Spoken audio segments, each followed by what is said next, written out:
আজকে মঞ্চে যারা আছেন যদি আমরা মুনাফিকি না করি, মঞ্চে যারা আছেন যদি মুনাফিকি না করি, মুখের এবং কাজের কথা যদি একসাথে থাকেন, মুখের সাথে কাজের যদি মিল থাকেন, আমি এই লক্ষ জনতার সামনে কসম করে বলতে পারি আগামীতে ক্ষমতায় যাবে ইসলাম, ক্ষমতায় যাবে ইসলাম, কোনো সন্দেহ নাই।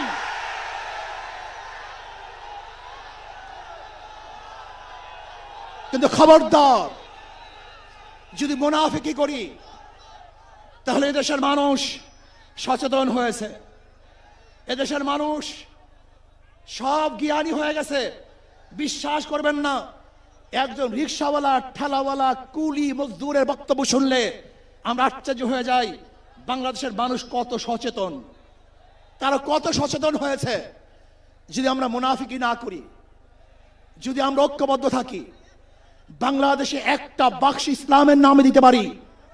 যেরকম আমেরিকা এবং ওই জারস ইসরায়েল ইরানের উপর আক্রমণকারী ভেবেছিল মুহূর্তের মধ্যে নিচ্ছিন্ন করে দিবে, কিন্তু আক্রমণ করার পরে দেখেছে ইরানের গুহার থেকে কোথার থেকে বোম মিসাইল চলে আসছে।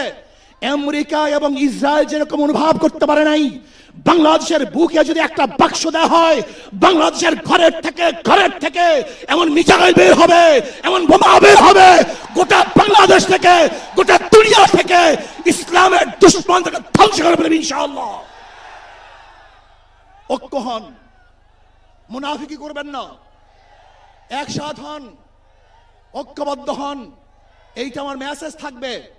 যদি ঐক্যবদ্ধ ভাবে ক্ষমতার লোভকে সংবরণ করে আমি ক্ষমতায় যেতে চাই না, ইসলামকে ক্ষমতায় নিতে চাই।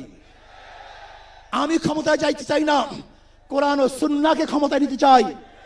যদি আদর্শ লালন করেন, এই নীতি আদর্শ যদি গ্রহণ করেন, ইনশাআল্লাহ নাসরুম মিনাল্লাহি ফাতহুন করিব অবাশশিরিস সাবিরিন।